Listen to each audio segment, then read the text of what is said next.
सो हम लोग का ऑलरेडी सेकेंड चैप्टर स्टार्ट किया था हम लोग ने, और that is sources of corporate finance. So there are two sources of corporate finance, own funds and borrowed funds. Own funds are also divided into two, that is shares and retained earnings. फिर shares क्या था, shares are also divided into two, that is equity shares and preference shares. So before starting equity and preference shares, do you know the meaning of shares, share capital? What is the meaning of share capital? share capital क्या होगा? What is the meaning of share capital? जो भी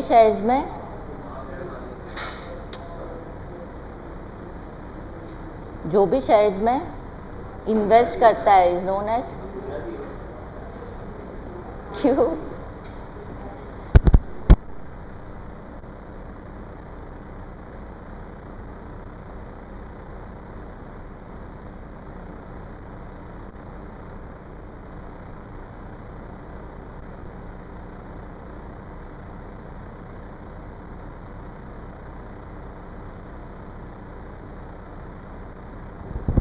share capital क्या रहेगा?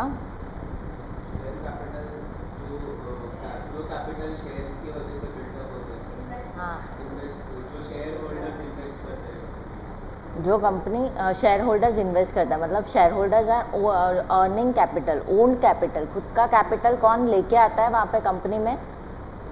Share holders लेके आता है ना. तो यहाँ पे क्या आएगा? Own capital is, why it is known as own capital? What was the reason it is known as own capital? Why it is known as own capital? Because why it is known as own capital? क्यों owners क्यों बोलता है share holders को? Because they are not getting the repayment, they are only getting the repayment of capital at the time of winding up of the company. तब तक वो लोग को अपने पैसे वापस नहीं मिलते हैं. So it is known as own capital, and what they become owners of the company. तो यहाँ पे और एक क्वेश्चन रेस किया था, हाँ वो यहाँ पे एक क्वेश्चन रेस किया था कि शेयर मार्केट जब भी अप जाता है तभी लोग शेयर सेल करते हैं, तो वो कहाँ पे करते हैं? स्टॉक एक्सचेंज पे जाके शेयर सेल करते हैं. तो company is not bound to repay that capital. वो सारा डीलिंग्स कहाँ पे होगा? They will find the investors and they will search the investors and then they will transfer that shares to that person. So ऐसे होता है shares का dealing. फिर फीचर्स ऑफ शेयर्स किया था. What is the meaning of features of shares? What are the features of shares? Features of shares क्या है?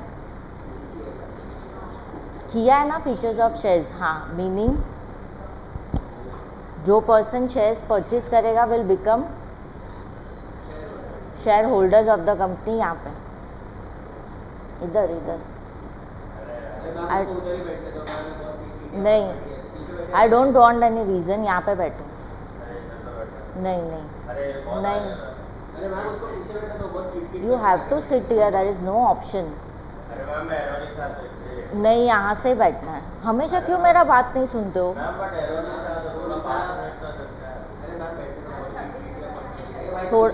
थोड़ा भी बात हुआ है ना तो I will make you sit here.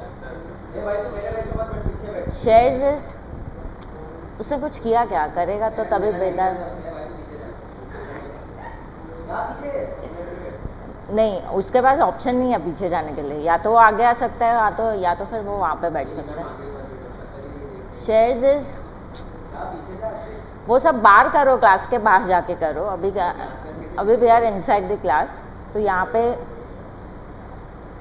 After that features of shares का क्या था? मीनिंग, ओनरशिप एंड उसे प्रूफ क्या मिलेगा? Share certificate. Then share certificate में कौन सा नंबर्स रहेगा? Distinctive numbers. Then distinctive numbers के बाद वैल्यू ऑफ शेयर्स. फिर क्या आएगा? Market value and issue value. And then if they purchase shares, what they get in return? They get dividend in return, and they have certain rights, जैसे rights to inspect books, rights to and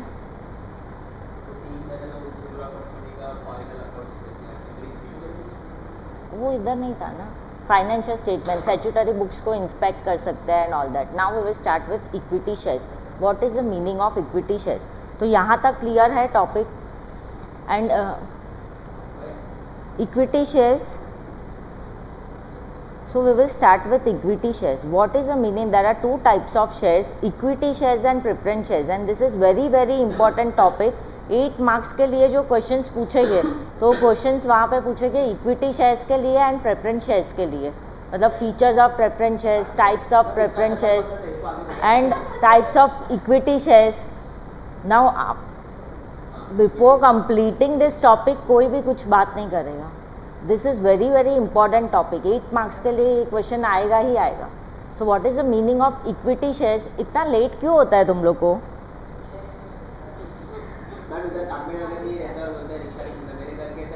I will not allowed. 10-15 minutes late आए तो बाद में मैं allowed नहीं करूँगी यहाँ पे लेक्चर के लिए. 10-15 मिनट्स लेट है. What is the meaning of equity shares? Equity shares here means जो भी परचेज करेगा equity shares of the company, तो they are at the higher risk. Why they are at the higher risk? तो equity shares are those shares which are not preference shares. तो what is the meaning of preference shares? मतलब equity shares are those shares which are not preference shares. तो what is the meaning of preference shares? जिसको preferential right मिलता है दो cases में, that is repayment of capital at the time of winding up of the companies and payment of dividend. उसमें सबसे पहला priority, सबसे पहले प्रेफरेंस किसे मिलेगा यहाँ पे? प्रेफरेंस शेयर होल्डर्स को, not creditors, preference share holders को. उसके बाद प्रायोरिटी किसे मिलेगा? इक्विटी शेयर होल्डर्स को, बिकॉज क्रेडिटर्स को यहाँ पे डिविडेंड नहीं मिलता है. Creditors are not allowed to attend the meetings.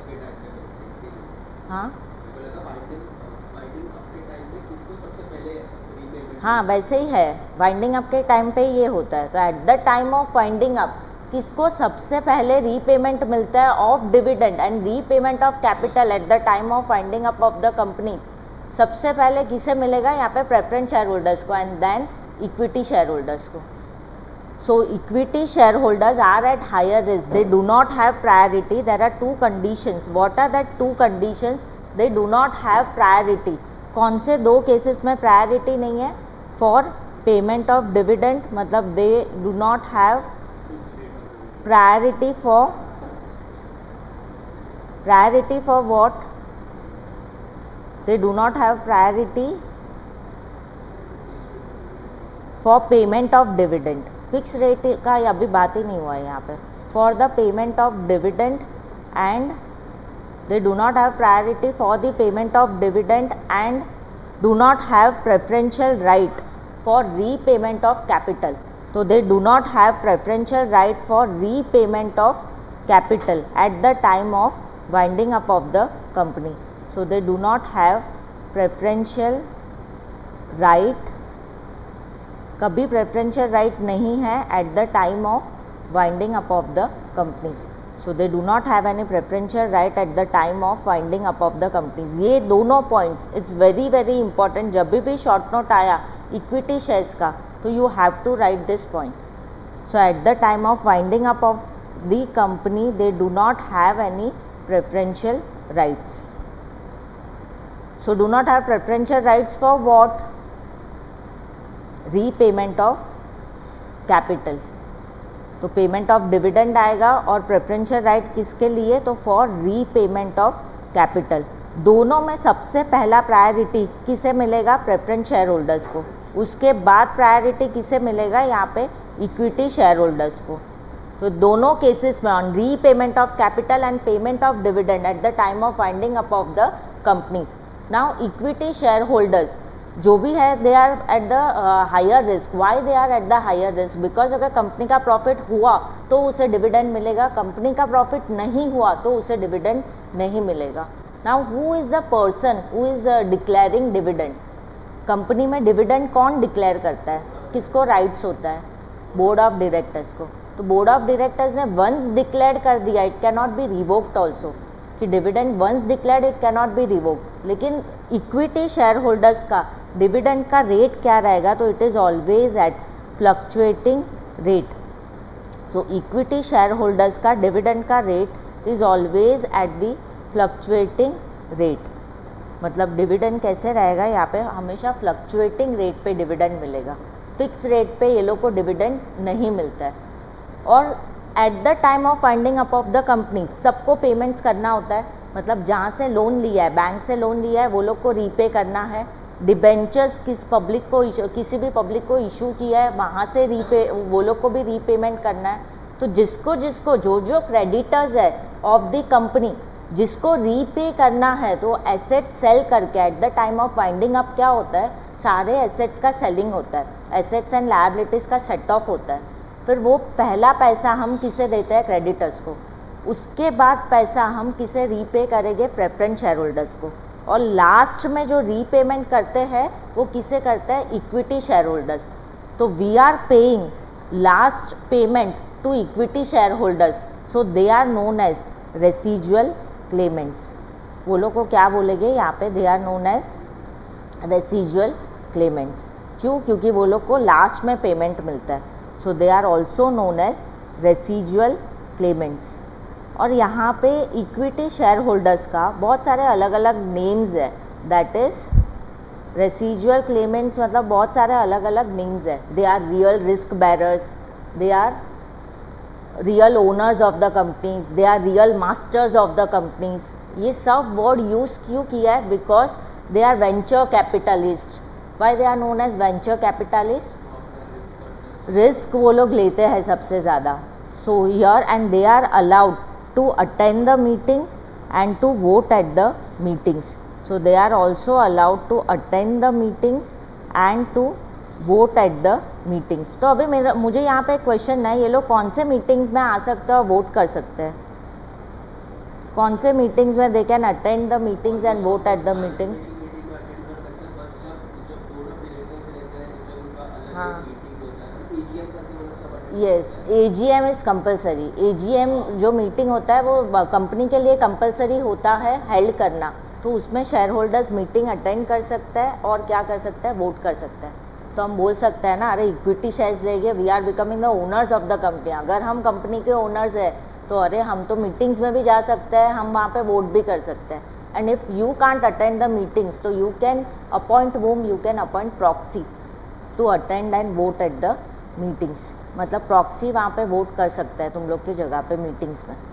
So that is the concept of equity share holders. तो we will first go through the text book the concept of equity share holders. क्या बोला है यहाँ पे equity share holders का, see there are two conditions, A and B, they do not enjoy, what they do not enjoy, preference for dividend, and they do not have priority for what, repayment of capital at the time of winding up of the company. तुम लोग साथ साथ में highlight कर रहे हो ना book में, टेक्स्ट बुक में।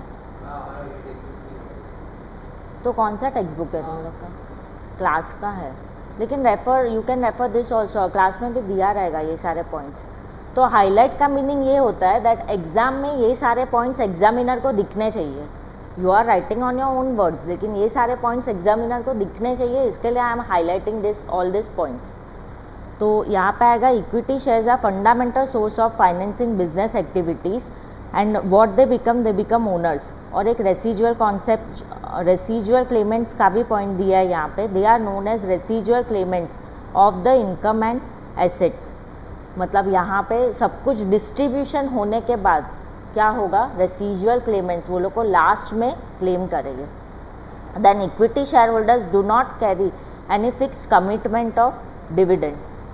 तो who is the deciding dividend? Board of directors is deciding dividend. And equity shareholders, if the company is successful, they enjoy great financial rewards, and if the company fails, the risk may fall on them because they are the owners. So they are liable to contribute on the capital of the company. लेकिन कितना contribution देंगे, because it is joint stock company, उसका liability limited होता है, तो कितना only unpaid amount of shares shareholders are liable to pay. Shareholders are not liable to sell their personal property like other forms of business organization. Sole proprietorship, partnership वैसे नहीं होगा। फिर होगा equity share capital is also known as venture capital और risk capital. तो यहाँ पे ये सारे नेम्स नोट डाउन करो, it can comes in MCQs। 5-6 अलग अलग नेम्स है इक्विटी शेयर होल्डर्स के। Residual claimants, venture capital, risk capital, real risk bearers और real owners of the company. Why they are known as real owners of the company? अभी एक company में for public company maximum number of share holders, there is no limit to maximum number of share holders. कितने भी maximum number of share holders हो सकते हैं public company में।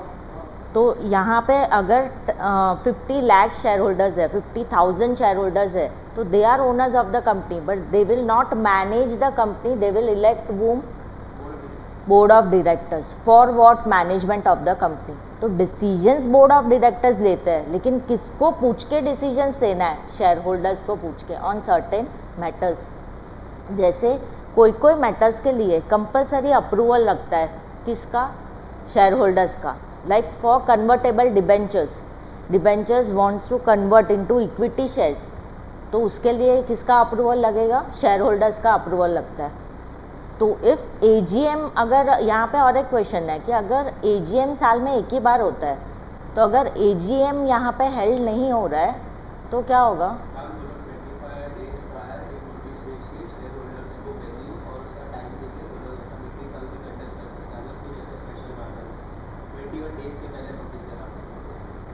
Twenty 21 days के लिए, हाँ, फॉर वॉट? यहाँ पे मीटिंग है, लेकिन क्वेश्चन क्या है कि यहाँ पे अगर AGM नहीं आ रहा है बीच में, मतलब शेयर होल्डर्स का मुझे अप्रूवल लेना है ऑन स्पेशल सर्कमस्टेंसेज, और वो टाइम पीरियड में AGM हेल्ड नहीं हुआ है, मतलब अभी जस्ट फाइनेंशियल ईयर कंप्लीट हुआ 31 मार्च को, तो मई में मुझे कुछ डिसीजन लेना है, मई में मुझे कन्वर्ट करना है डिबेंचर्स को इक्विटी शेयर्स में, उसके लिए अप्रूवल किसका लगता है? शेयर होल्डर्स का। तो अभी मई में तो AGM है नहीं, तो अभी शेयर होल्डर्स का अप्रूवल कैसे लेंगे? EGM बुला के, emergency not, extra ordinary general meetings which are held on special circumstances, बोला था तुम लोग ने। तो meetings which are held on special circumstances is called extra ordinary general meetings. So is it clear concept of equity shares? हम लोग start करते हैं अभी features of equity shares. Clear है कॉन्सेप्ट पूरा इक्विटी शेयर्स का? ये शॉर्ट नोट के लिए आ सकता है, right short note on equity shares. Now features of equity shares, क्या क्या फीचर्स होता है इक्विटी शेयर्स के? तो first is permanent capital. Obviously permanent capital, it is not refundable during the life time of the company, मतलब during its life time it is not refundable. तो कभी refund होगा? At the time of winding up of the company. That too, कुछ बचेगा तो मिलेगा, कुछ नहीं बचा तो इक्विटी शेयर होल्डर्स क्या करेंगे वहाँ पे? हो सकता है उसे वो कुछ भी क्लेमेंट्स नहीं मिले। हाँ, यस, यू कैन,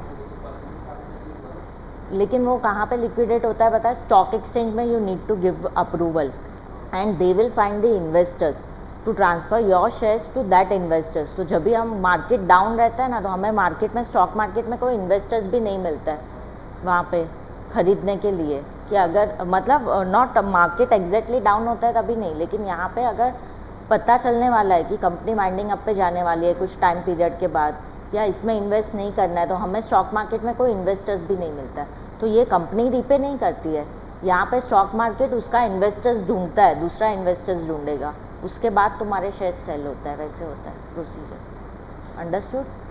तो ऐसे पूरा प्रोसीजर होता है कि स्टॉक मार्केट में हम जाके शेयर्स करते हैं। So it is known as permanent capital because it is refundable only in the event of winding up of the company. और company decides to buy back shares. Buy back shares का concept chapter 3 में आने वाला है। यहाँ पे सिर्फ इतना समझ रहा है, कंपनी खुद के ही शेयर्स परचेज कर लेगी, that is the meaning of buy back of shares. और कंपनी ऐसा क्यों करती है, इसके पीछे रीज़न क्या है, वो सब हम चैप्टर नंबर 3 में पढ़ेंगे। Now fluctuating dividend. So rate of dividend कैसा रहेगा यहाँ पे? Fluctuating means it is not fixed, they do not have a fixed rate of dividend. Dividend always depend on what? it is always depend on profit. Higher the profit, higher is the, बैठो यहाँ पे, उठ जाना फिर वापस, ठीक है बैठो।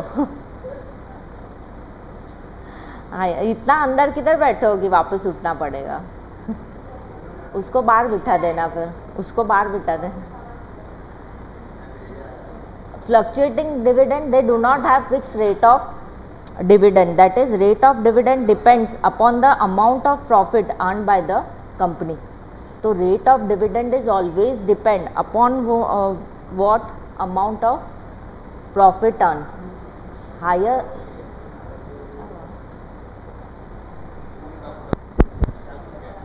हाँ चालू है, हाँ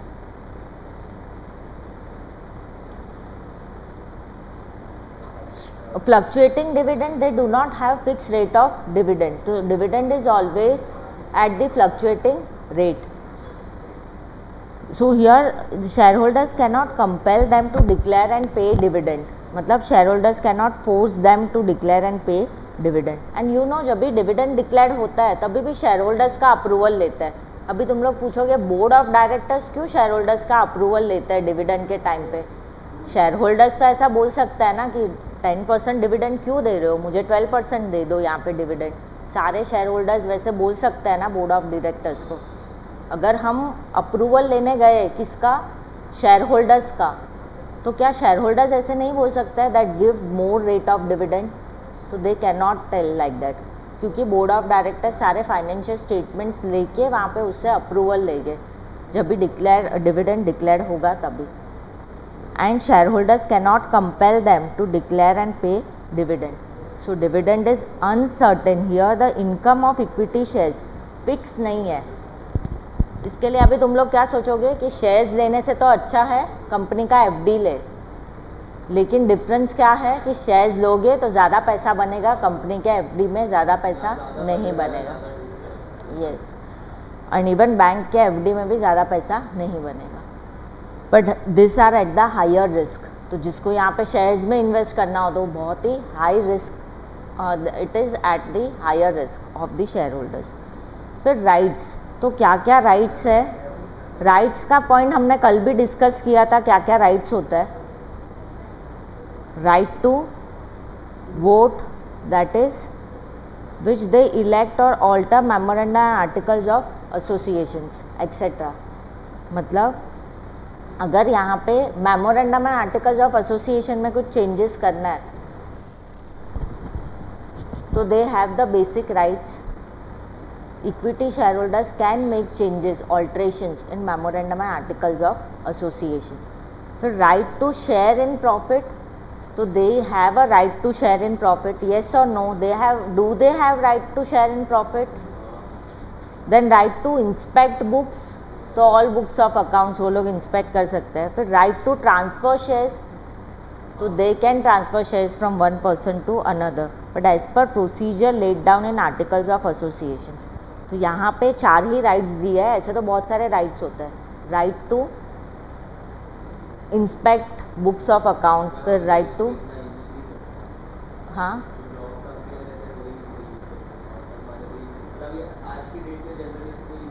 क्या क्यों यूजिंग, हाँ राइट टू वोट कर सकते हैं. इंस्पेक्शन ऑफ बुक्स कोई नहीं करता है. अभी शेयर्स परचेज करेगा, हम क्यों कंपनी के बुक को इंस्पेक्ट करेंगे. यस, हाँ. So we like the ordinary investors, हम लोग क्या करेंगे, हम लोग यहाँ पे इतना सब कुछ ये नहीं करेंगे. राइट टू इंस्पेक्ट बुक, हाँ ट्रांसफ़र शेयर्स हो सकता है from one person to another, they enjoy the freely transfer of the shares. लेकिन प्राइवेट कंपनी में ऐसे नहीं होता है. There are some restrictions for transfer of shares. फिर नो प्रेफरेंशियल राइट, तो ये तो पहले किया हमने, I am not repeating this point. No preferential right clear है कि उसका कोई प्रेफरेंशियल राइट नहीं रहेगा. कौन से 2 केसेस में प्रेफरेंशियल राइट नहीं है.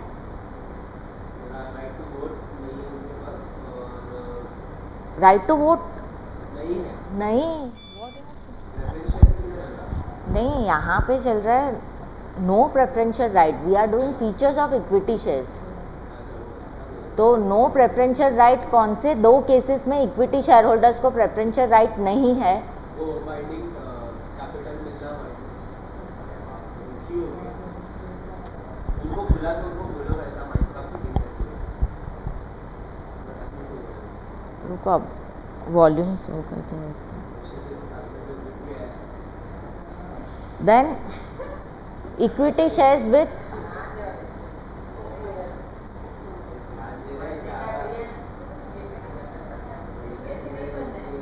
no preferential rights means they do not have any preferential right for repayment of capital and payment of dividend. Then next is controlling power. Controlling power means who has the controlling power? They are real masters of the company. So it is because they enjoy the exclusive voting rights. So they can exercise the controlling power also. क्या उसके पास रहेगा controlling power? Do they have controlling power, equity shareholders? They have the right to participate in the management and affairs of the company. So they elect their representatives called as directors for management of the company. And they are also allowed to discuss the matters not only in annual general meetings but also in extraordinary general meetings. वो यहाँ पे नहीं लिखा है point. तो annual general meeting के साथ extra ordinary general meeting में भी शेयर होल्डर्स आ सकते हैं. फिर आएगा दस equity share holders enjoy control over the company because they are the real owners of the company, they are real masters of the company. So they can come at the meetings, they can vote at the meetings, they have certain controlling power. फिर आएगा risk. तो risk किस में ज़्यादा है? Equity shares में ज़्यादा है या प्रेफरेंस शेयर्स में. तो रिस्क मैक्सिमम रिस्क कौन होल्ड करेगा यहाँ पे? Equity share holders. Why? Because they are described as shock absorbers. Shock absorbers means अभी और एक नया नाम आया इक्विटी शेयर होल्डर्स का. नया नाम इक्विटी शेयर होल्डर्स का क्या है? Shock absorbers. Why shock absorbers? Because जब भी कंपनी में बहुत सारे फाइनेंशियल क्राइसिस आते हैं तो यहाँ पे फाइनेंशियल क्राइसिस पे क्या होगा? If the income of the company falls the rate of dividend also comes down. मतलब कंपनी का अगर प्रॉफिट कम हुआ तो शेयर होल्डर्स को या तो डिविडेंड कम रेट पे मिलेगा या तो नहीं मिलेगा. तो यहाँ पे जब भी कंपनी का इनकम फॉल्स तो हियर डिविडेंड का rate also falls. So due to this market value of equity shares भी धीरे धीरे कम होते जाएंगे. कभी मार्केट बहुत ऊपर जाता है, अच्छा रहेगा इकोनॉमिक ग्रोथ एंड एवरीथिंग, और कभी मार्केट बहुत नीचे भी आ जाता है. So here market value of equity shares comes down resulting into capital loss. और वो कैपिटल लॉस कौन बेयर करता है यहाँ पे? Equity share holders. They are risk takers, they are real masters, real owners, shock absorbers. ये सारे नाम at the end of the lecture I will ask you, सब बताना है. फिर रेसिजुअल क्लेमेंट्स. सी रेसिजुअल क्लेमेंट्स क्यों बोला है यहाँ पे? They are known as residual claimants. Why they are known as residual claimants? Because to all earnings अभी डिविडेंड जो है वो यहाँ पे कैसे डिक्लेयर्ड होगा? सबसे पहले ऊपर क्या आता है? Net profit. हाँ, सो डिविडेंड का रेट रहेगा. डिविडेंड यहाँ पे कभी भी कंपनी डिविडेंड डिक्लेयर करेगी तो कंपनी क्या करेगी? यहाँ पे डिविडेंड डिक्लेयर करना है तो सबसे पहले आएगा नेट प्रॉफिट बिफोर इंटरेस्ट. मतलब जो क्रेडिटर्स को इंटरेस्ट देना होता है वो. तो net profit before interest. Then इससे माइनस होगा क्या? इंटरेस्ट का rate. And this is net profit after interest.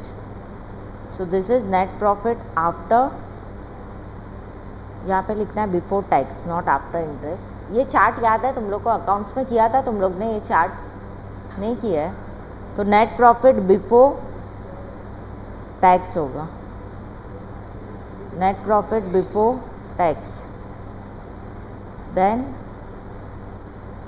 Less tax आएगा. So net profit before interest less interest, then net profit before tax less tax, और उसके बाद this is net profit after tax. तो ये जो amount रहता है इसमें से भी दे विल डिसाइड कि रिटेन अर्निंग्स में कितना ट्रांसफ़र करना है, then they will declare dividend. Retain earnings is they will save for the company's future certain expenses जो साइड रख के कंपनी के फ्यूचर बेनिफिट के लिए वो यूटिलाइज करेंगे। तो इनिशियल स्टेज में you can't raise capital through retain earnings, लेकिन आगे चल के 10 साल के बाद अगर कोई बड़ा मशीनरी का एक्सपेंसेस निकालना है तो रिटेन अर्निंग्स भी यूटिलाइज कर सकते हैं। हाँ, जो हमें प्रॉफिट मिला है उसका सेविंग्स, मतलब जो प्रॉफिट मिलता है उसमें से हम सेव करते हैं। जैसे नहीं, किसने बोला हर साल होता है रिटेन अर्निंग्स? यूसेज कम रहेगा लेकिन रिटेन अर्निंग्स में वो लोग ट्रांसफ़र करते रहेंगे जैसे जैसे सरप्लस प्रॉफिट मिलता रहेगा।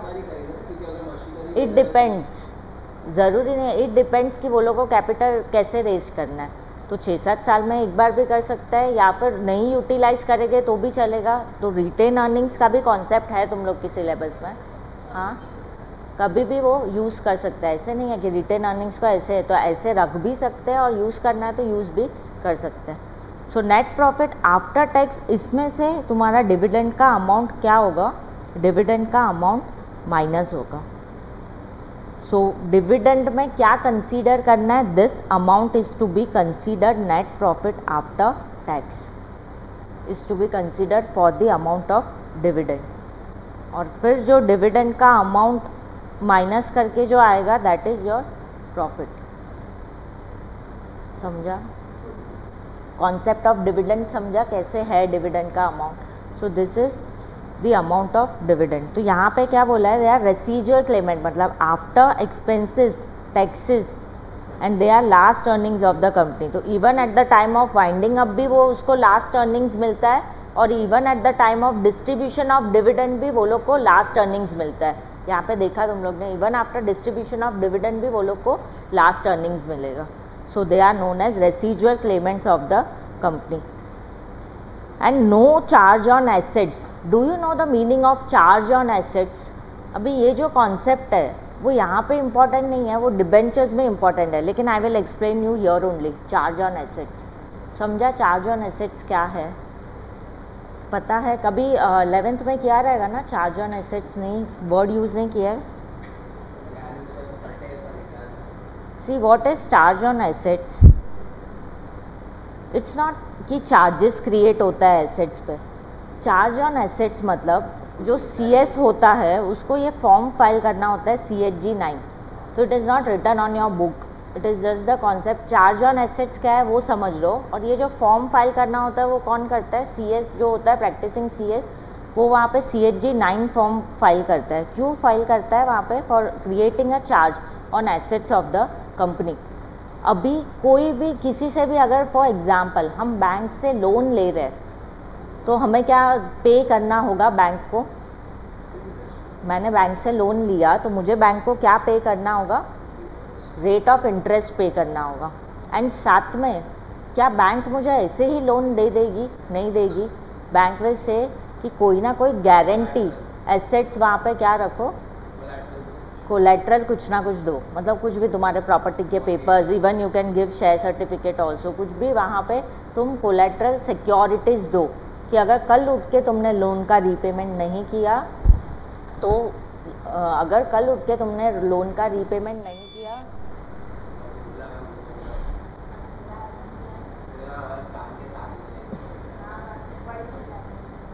तो दैट रीपेमेंट, लोन का रीपेमेंट अगर नहीं हुआ तो क्या होगा? अभी देखते हैं, अगर अभी आया तो मैं बुला लेती हूँ, लिंक पूरा चला जाएगा इसके लिए नहीं बुला। लोन का रीपेमेंट क्या आएगा? तो लोन का अगर रीपेमेंट हमने नहीं किया तो बैंक क्या करेगी वहाँ पे? लोन का रीपेमेंट अगर हमने नहीं किया तो बैंक हमारे सिक्योरिटी सेल करके पैसा ले लेगी। तो ऐसे ही होता है डिबेंचर होल्डर्स के केसेस में। जो भी पब्लिक डिबेंचर्स खरीदता है तो कंपनी क्या करती है? एज अ गारंटी सिक्योरिटी वो बैंक को सारे एसेट्स देती है, और जैसे ही उसने वो एसेट्स बैंक को दे दिए तो यहाँ पे क्या कंपनी को क्या फाइल करना होता है, चार्ज ऑन एसेट्स। तो what is charge on assets, वो वहाँ पे सारे डिटेल्स प्रोवाइड करेगी। Like what details are provided, कौन से डिटेल्स प्रोवाइड करेगी कि ये assets as a collateral security दिया हुआ है और इस पर इतना चार्ज क्रिएट है। आफ्टर दैट अगर मैं कंपनी को और लोन चाहिए,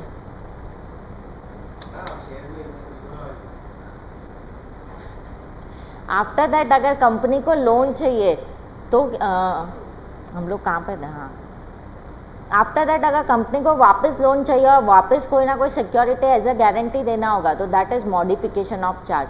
और जब भी लोन का रीपेमेंट होगा दैट इज़, ये आवाज़ आ रहा है माइक का, मतलब कभी कभी ऐसे कुछ नहीं हो रहा है, जो ये पीछे ऐसे म्यूजिक ये हो रहा है माइक का, मेरा आवाज़ नहीं आ रहा है।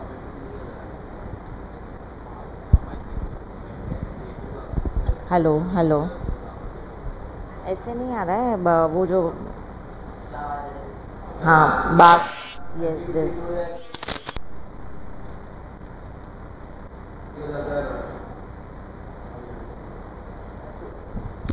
हेलो हेलो, मेरा ही आवाज़ आ रहा है,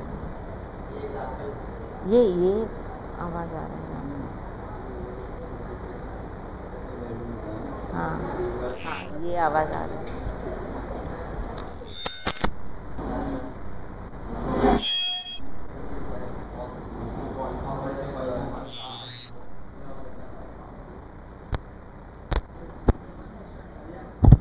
hello hello hello hello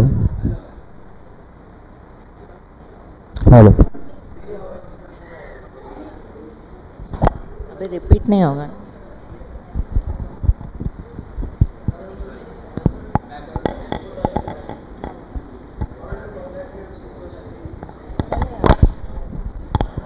hello hello, मेरा आवाज़ रिपीट होगा। हेलो हेलो, नहीं एको आ रहा है ना, वो बोल आएगा वो, अच्छा ठीक है।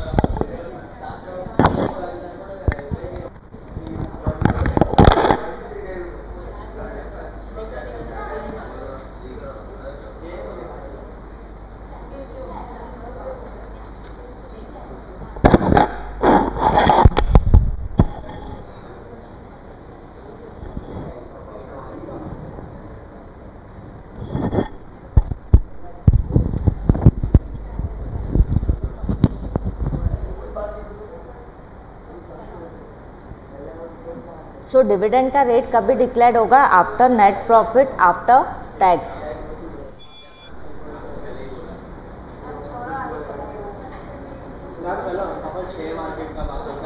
देन नो, क्या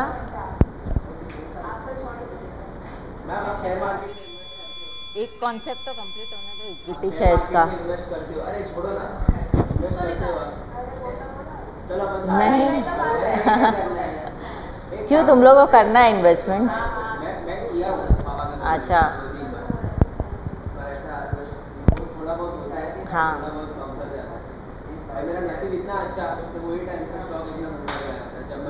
वो इनिशियल स्टेजेस पे होता है, फिर जब भी हम स्टार्टिंग में इन्वेस्ट करते हैं तो हमें प्रॉफिट ही मिलता है हमेशा, लकी होता है वो। अच्छा ये टॉपिक कंप्लीट करते हैं फिर डिस्कस करते हैं, ठीक है।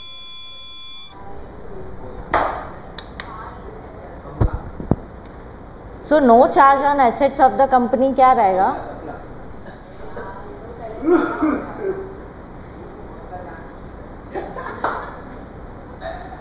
No charge on assets of the company, ये आवाज़ आ रही है, हाँ ये वाला volume,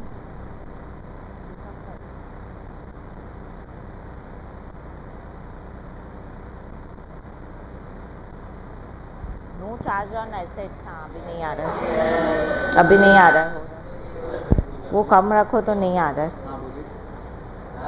no charge on assets of the company नहीं आ रहा है, वो कम रखते।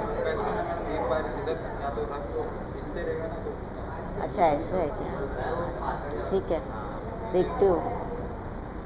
इधर मैं चेंज कर देता हूँ। हाँ हाँ, वो वाला तो ये आपका ये लेक्चर में काम नहीं हो अच्छा चलेगा। हाँ हाँ,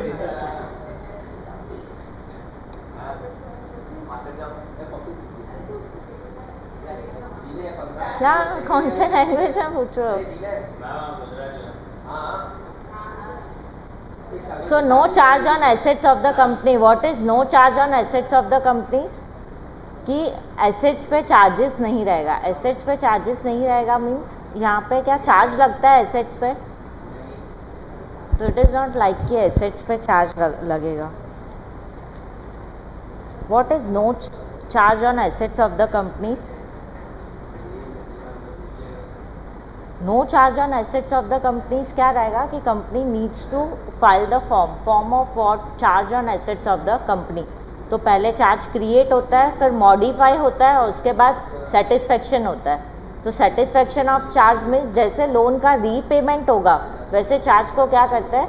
सेटिस्फेक्शन करता है। तो that is charge on assets of the company. मतलब कंपनी जो भी सिक्योरिटीज एज अ कोलेट्रल अगर वो पब्लिक को इशू करेगी, तो अगर वो पब्लिक को इशू करेगी तो उसे क्या करना होगा? यहाँ पे securities as a collateral bank को सबमिट करना होता है। और अगर पैसा नहीं दिया पब्लिक को, डिबेंचर होल्डर्स को वहाँ पे अगर पैसा नहीं मिला फॉर रीपेमेंट, तो क्या होगा कि डिबेंचर होल्डर्स का मैंने रीपेमेंट नहीं किया कंपनी ने, तो debenture holders can sell the company's asset and get their money back. तो समझा तुम लोगों को concept of charge on assets? It is important. Share holders नहीं करेंगे। क्यों शेयर होल्डर्स नहीं करेंगे? और हाँ, क्योंकि ये लोग भी पब्लिक को इशू तो कर रहे हैं सिक्योरिटीज़, फिर क्यों नहीं कर रहे हैं? Because they are at the risk holders. यहाँ पे ये लोग इन्वेस्टमेंट्स ही वो बेसिस पे कर रहे हैं कि अगर कंपनी का प्रॉफिट हुआ तो उसे डिविडेंड मिलेगा, कंपनी का प्रॉफिट नहीं हुआ तो उसे डिविडेंड नहीं मिलेगा। फिर आएगा bonus issue. What is bonus issue? एक काम करो, लेक्चर हो जाएगा फिर 10 मिनट्स बैठ के आराम से बात कर। अभी नहीं आएगा वो, मेरा हाथ यहाँ पे लग रहा है ना वायर में, इसके लिए आ रहा है। Bonus issue and right issue. What is the meaning of bonus issue? Bonus issue क्या होगा? As a free gift share holders को शेयर्स देना is known as bonus issue. So here bonus issue means to issue shares as a free gift to existing equity share holders. मतलब ये जो है वो सिर्फ पुराने इक्विटी शेयर होल्डर्स को बोनस मिलेगा, नए इक्विटी शेयर होल्डर्स को बोनस नहीं मिलेगा। So bonus is the free gift which is distributed to whom? To the share holders of the company. क्या प्रेफरेंस शेयर होल्डर्स को बोनस मिलता है? तो answer is no. Then right issue. Right issue मतलब public offerings, IPO initial public offer होने के बाद जब भी वो राइट इशू करता है, राइट इशू मतलब फॉर शेयर्स, और वो पहले offer existing equity share holders कि अभी तक ये मार्केट में इशू नहीं किया है, आपको ये शेयर्स परचेस करना है क्या? It is not issued in the market, तो you want to purchase shares, that is right issue. तो वो लोग कम मार्केट रेट के प्राइस से नीचे क्या कर सकते हैं? कम परचेस कर सकता है एग्जिस्टिंग इक्विटी शेयर होल्डर्स। तो right issue means they may be given priority to get newly offered shares to वो एग्जिस्टिंग शेयर होल्डर्स को। हाँ हाँ, तो तभी राइट इशू नहीं होता है ना। राइट इशू कभी होगा? After initial public offering. So after initial public offering, अंदर रखो phone, after initial public offering क्या होगा? यहाँ पे राइट इशू होगा। तो right issue is always further issue of shares. Then face value. Face value जो है वो स्टार्ट होगा 1 से या 10 से। मतलब what is face value of shares? क्या होगा? What is face value of shares? Face value of shares is generally लो, 10 से स्टार्ट होगा, 10 या फिर 1 रुपी से भी स्टार्ट हो सकता है। लेकिन डिबेंचर्स और प्रेफरेंस शेयर्स का जो वैल्यू रहता है वो ज़्यादा रहता है, 50, 100 से स्टार्ट होगा, और यहाँ पे इक्विटी शेयर 1 रुपी का भी हो सकता है। And next is market value. Market value is always dependent on demand and supply of equity shares that depends on profits earned and dividend declared. तो अगर ज़्यादा प्रॉफिट तो शेयर्स भी क्या होगा, इंक्रीज होगा। And on the other hand when it incurs losses the market value of it shares decreases. So there are frequent fluctuations in the market value of equity shares. So market value of equity shares keeps on fluctuating. Why it keeps on fluctuating? Because it depends on market conditions, on demand and supply forces of the market. And last point is capital appreciation. क्या capital increase होता है जब भी share का price increase हुआ? अगर share का price increase हुआ तो क्या कैपिटल इंक्रीज होगा? जी नहीं, कीप योर मोबाइल असाइड और keep it here, first bench पे रखो। सो कैपिटल एप्रिसिएशन क्या रहेगा? कैपिटल एप्रिसिएशन इज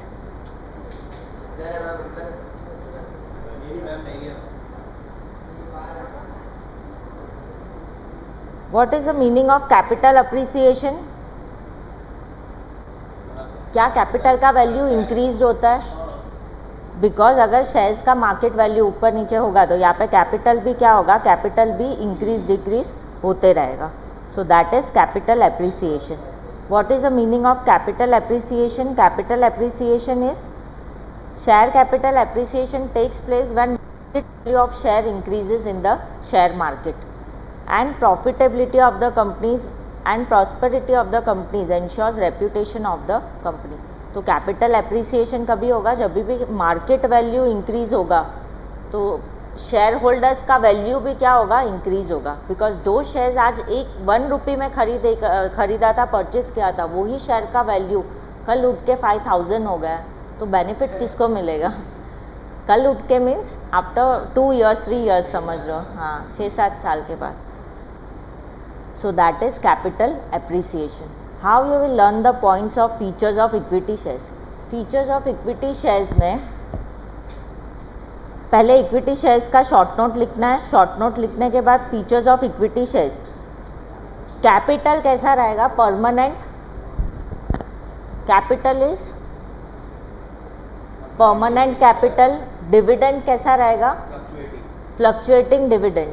तो दोनों पॉइंट्स ऐसे बात करना है कि प्रायोरिटी नहीं है। किसमें प्रायोरिटी नहीं है? On repayment of dividend and repayment of capital at the time of winding up of the company. तो दोनों पॉइंट्स हो गए। यहाँ पे परमानेंट कैपिटल है, डिविडेंड कौन से रेट पे है? फ्लक्चुएटिंग रेट पे। फिर राइट्स आएगा। राइट्स से 2 पॉइंट है, rights and no preferential rights. मतलब ऐसे बाहर करना है, no preferential right for dividend and for repayment of capital. तो परमानेंट कैपिटल, फ्लक्चुएटिंग डिविडेंड, फिर नो प्रेफरेंशियल राइट्स, उसके बाद राइट्स। तो 4 पॉइंट हो गए बाहर यहाँ पे। फिर वोटिंग पावर्स है उसके पास, इसके लिए controlling power. After controlling power residual claimants. Issue और वैल्यू से आएगा यहाँ पे right issue, face value, market value and capital appreciation. And also bonus issue, bonus issue, right issue, face value, market value and capital appreciation. तो what are the features of equity shares? पहला, no preferential right. किसमें preferential right नहीं है? तो second is permanent capital. Third, 2 cases में ना, repayment of capital और payment of dividend. तो थर्ड पॉइंट क्या आएगा? Fluctuating dividend. उसके बाद राइट्स, राइट्स के बाद वोटिंग कर सकता है, तो कंट्रोलिंग पावर। फिर इशू से 2 points, bonus issue and right issue. And value से 2 point, face value and market value. And then capital appreciation. तो अगेन से 13 points, then right down without seeing. क्या क्या आएगा? Features of equity shares. पहला, कोई राइट नहीं है तो नो प्रेफरेंशियल राइट। फिर कैपिटल इज, उसके बाद उसके बाद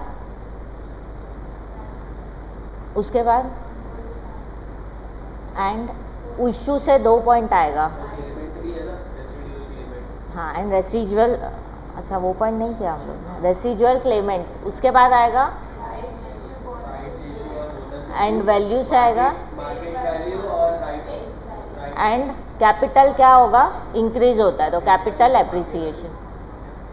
now types of equity shares, तो I will explain you types also of equity shares. उसके बाद लिखो वहाँ पे इक्विटी शेयर्स का शॉर्ट नोट, फीचर्स के पॉइंट्स और टाइप्स। 2 टाइप्स के इक्विटी शेयर्स है, सिर्फ हेडर्स लिखना है। 2 टाइप्स की इक्विटी शेयर्स है। What are they? Equity shares with normal voting rights and equity shares with differential voting rights. तो what is equity shares with normal voting rights? Equity shares with normal voting rights क्या रहेगा? 1 share 1 vote. तो here equity shares with normal voting rights is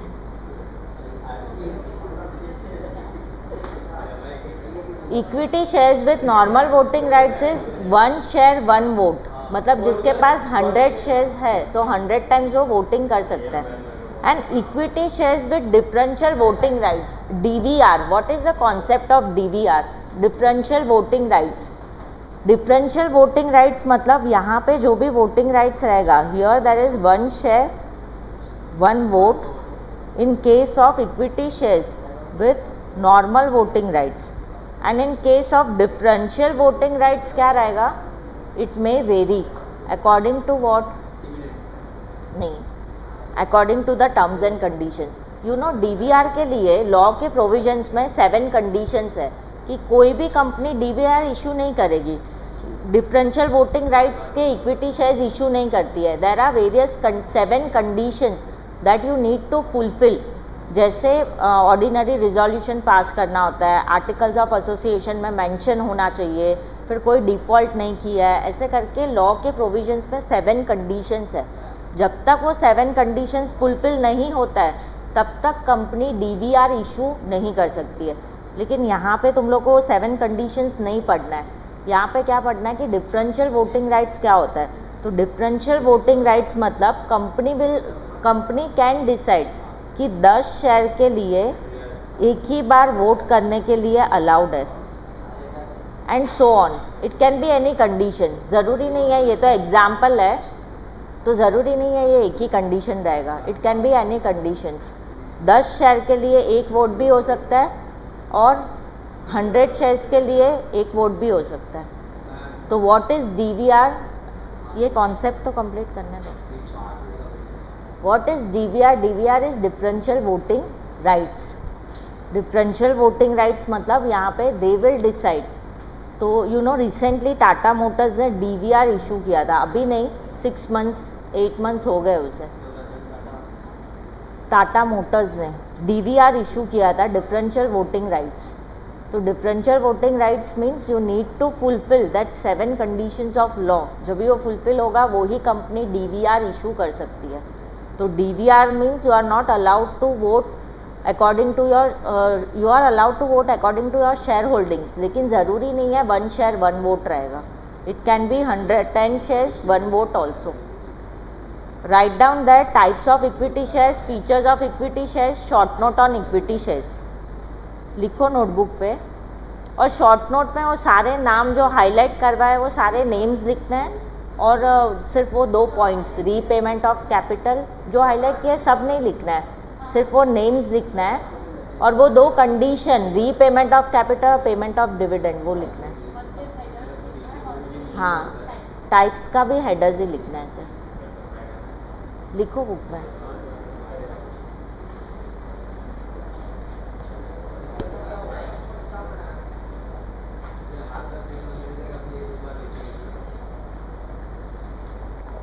लिखो लिखो वहाँ पे book में, क्या हो गया है?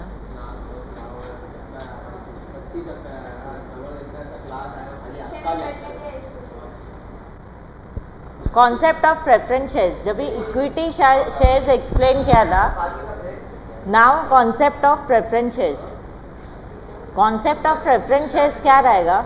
जब भी इक्विटी शेयर्स मैंने एक्सप्लेन किया था तभी मैंने कॉन्सेप्ट एक्सप्लेन किया था प्रेफरेंस शेयर्स का. What is the meaning of preference shares? इनको पहला प्रायोरिटी मिलेगा in 2 cases. What are the 2 cases? On repayment of, कौन से 2 केसेस में प्रायोरिटी मिलेगा प्रेफरेंस शेयर होल्डर्स को? कौन से 2 केसेस पे प्रायोरिटी मिलेगा? At the time of winding up of the companies. तो are preference share holders are known as owners of the companies? No, they are known as co-owners of the company, but they are also not known as creditors of the companies because ownership, what is the share capital of the company? Share capital of the company क्या होता है? Own capital of the company. So they are known as co-owners, they are not known as owners of the company. And shareholders can attend, preference shareholders can attend the meeting. क्या लिख रहे हो जी? नहीं, preference share holders क्या meeting में आ सकता है, वोट कर सकते हैं? Do they have right to attend the meetings and vote at the meetings? Preference share holders क्या मीटिंग में आ सकते हैं और वोट कर सकते हैं?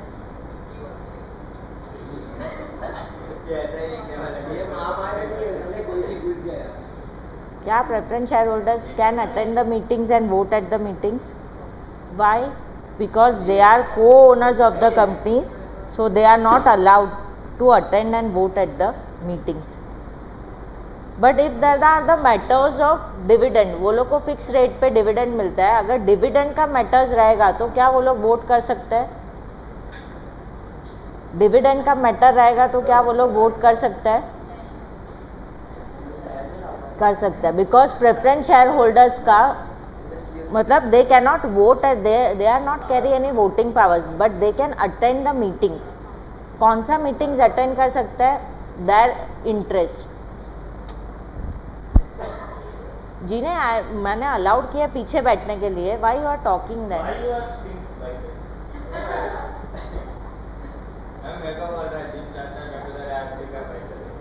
मुझे ये कॉन्सेप्ट कंप्लीट करना है प्रेफरेंस शेयर्स का. तो अभी जब तक ये कॉन्सेप्ट कंप्लीट नहीं होता I don't want any noise. Preference shares are the co owners of the companies. Why they are known as co owners of the companies? They are not owners of the company, they are co-owners of the companies because they do not carry any of the voting powers. But they can come at the meetings which are affecting their interest. जैसे dividend है, वो लोग को fix rate पे dividend मिलता है.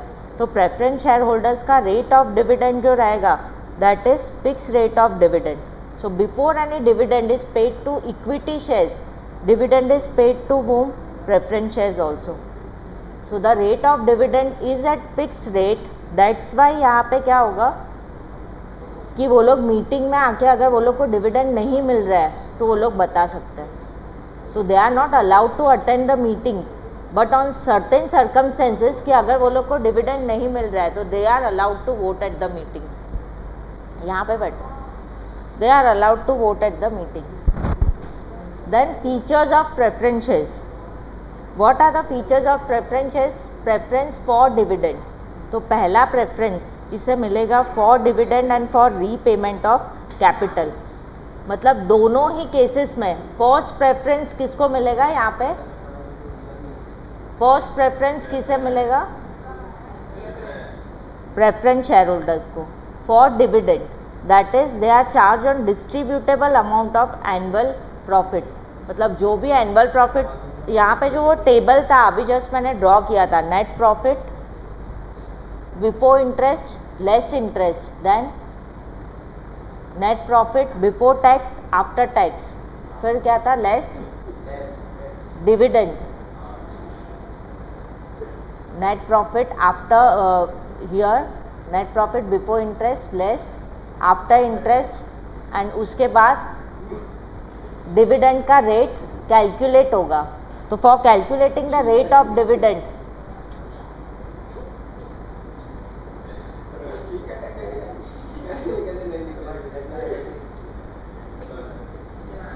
so there are two preferences. They are giving preferences for dividend and preferences for repayment of capital. मतलब पहले प्रेफरेंस शेयर होल्डर्स को मिलेगा, उसके बाद इक्विटी शेयर होल्डर्स को मिलेगा. Then fix return is dividend का रेट. डिविडेंड का रेट प्रेफरेंस शेयर होल्डर्स का always fixed, it does not keeps on fluctuating. मतलब जो भी डिविडेंड का रेट रहेगा it is always fix, it is not fluctuating. मतलब क्या अगर कंपनी का प्रॉफिट नहीं हुआ तो क्या इसे डिविडेंड नहीं मिलेगा? अगर कंपनी का प्रॉफिट नहीं हुआ तो क्या इसे डिविडेंड नहीं मिले? वो भी मिलेगा, नहीं मिलेगा तो केस करना है. जैसे केस कर पाएगा मतलब केस ही कर डालेंगे. तो इट डिपेंड्स कि उसने कौन से टाइप्स के प्रेफरेंस शेयर्स दिए है. अगर क्यूमुलेटिव लेता है तो उसे बाद में भी डिविडेंड मिला, क्यूमुलेट होने के बाद तो भी चलेगा. सो यहाँ पे preference for repayment of capital and preference for dividend, then fix return. Fix return मतलब they are getting dividend at fixed rate. Then nature of capital. So if the directors in financial crisis decide not to pay dividend, the preference shareholders have no claim for what? No claim for dividend. So if they decide that they do not have to pay any dividend. यहाँ पे बैठ जी, नहीं sit here नहीं,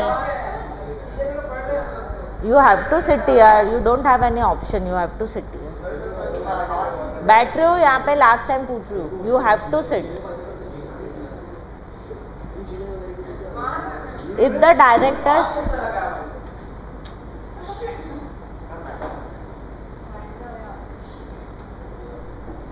directors in financial crisis decide not to pay dividend, the preference shareholders have no claim for dividend.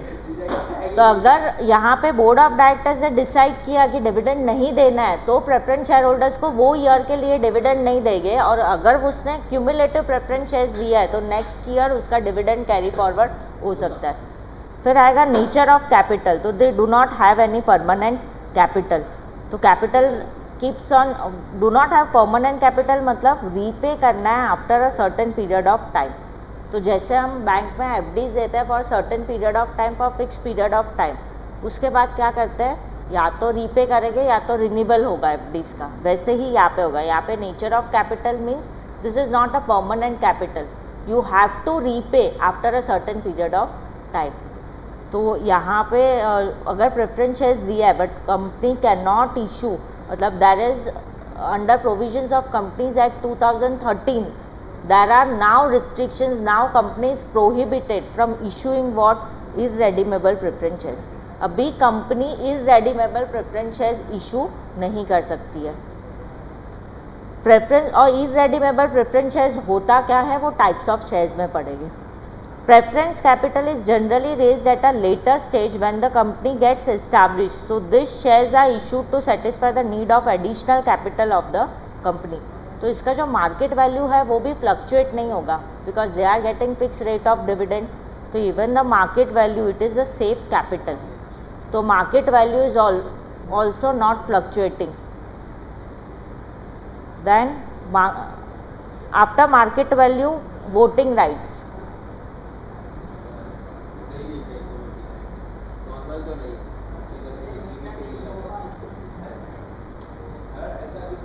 Market value of shares does not change as the rate of dividend payable to them is fixed. फिर then voting rights. Voting rights, they do not have normal voting rights. They are not allowed to attend the meetings and vote at the meetings, but they can vote at the meetings. कौन से matters पे वो vote कर सकते हैं? Change in terms of repayment of capital. अगर dividend उसे नहीं मिला है फॉर लास्ट 2 consecutive ईयर्स तो they can vote at the meetings. तो यहाँ पे अगर डिविडेंड नहीं मिला है वो लोग को लास्ट 2 ईयर्स से तो they are allowed to vote at the meetings. Then risk आएगा. Risk is the investors who are cautious generally purchase preference shares. So safety of capital and steady return on investments are advantages attached with the preference shares. So this shares are boom for the shareholders. मतलब क्या होगा यहाँ पे कि जब भी market value कम चलेगा तो ड्यूरिंग डिप्रेशन पीरियड किसको बेनिफिट होगा? प्रेफरेंस शेयर होल्डर्स को. लेकिन जब भी मार्केट वैल्यू ज़्यादा है तभी ये लोग को बेनिफिट इतना नहीं मिलेगा जितना इक्विटी शेयर होल्डर्स को मिलता है. So they are taking cautious risk. Cautious risk means they are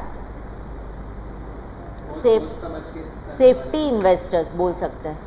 safety investors मतलब सोच समझ के वो लोग इन्वेस्ट करेंगे. अगर रिस्क नहीं लेना है तो वो लोग कौन सा शेयर्स परचेज करेंगे? प्रेफरेंस शेयर्स परचेज करेंगे. Face value is relatively higher. It starts from value of 100. और क्या ये लोग को राइट एंड बोनस इश्यू मिलता है? They are eligible to get right issue और bonus issue because they are not eligible to participate for right issue and bonus shares. But why? What is the reason? बराबर है, अभी इतना ही बोल रहे हो तो अभी तुम लोग रीज़न दो वहाँ पे. What is the reason? क्योंकि मैम उनको फिक्स टाइम पे सब मिल रहा है, उनको मतलब ऐसा. तो बोनस इशू के लिए वो लोग एलिजिबल नहीं है because they are not attend to vote at the meetings also. Then nature of investors. Nature of investors cautious investors बोल सकते हैं, मतलब जिसको अपना कैपिटल सेफ रखना है वो लोग किस में इन्वेस्ट करेंगे? यहाँ पे प्रेफरेंस शेयर्स में. तो प्रेफरेंस शेयर्स में अगेन पॉइंट्स कैसे ऐड करना है? Features of preference shares. First आएगा यहाँ पे for preference shares. First features is preference for dividend and preference for repayment of capital. Then third point is return कैसा मिलेगा? Fixed return. Dividend is fix, so fixed return. उसके बाद nature of capital and यहाँ पे right and bonus issue है. फिर almost all the points are same. Risk भी है, राइट इशू है, बोनस इशू है, लेकिन ये राइट इशू बोनस इशू के लिए एप्लीकेबल नहीं है. फिर face value, nature of investors. उसके बाद कौन सा पॉइंट आएगा? Repeat points, keep on repeating points. उसके बाद face value, then market value इसमें नहीं है. हाँ, मार्केट वैल्यू फिर है ना. Market value does not keep on increasing. यहाँ पे कैपिटल एप्रिसिएशन नहीं होता है, तो जो कैपिटल एप्रिसिएशन का पॉइंट है वो नहीं है, बाकी सारे पॉइंट्स है. तो कौन कौन से पॉइंट्स आएंगे for features of equity, for features of preferences? कौन कौन से पॉइंट्स आएंगे फॉर फीचर्स ऑफ प्रेफरेंसेस? बताओ कौन कौन से पॉइंट्स आएंगे for preference of preferences, sorry features of preferences. Then preferential rights for what? Voting rights. फिर getting the capital on the time of the winding of the nature of capital. Less risk नहीं है, risk लिखना है. फिर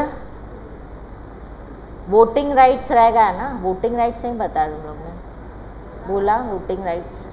Write down the features of preferences and short note on preferences. नहीं, types भी complete करना है. लिखो तो सही इतना.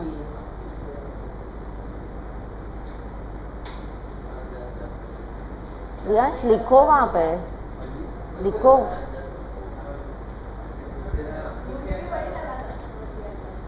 दस हो गया.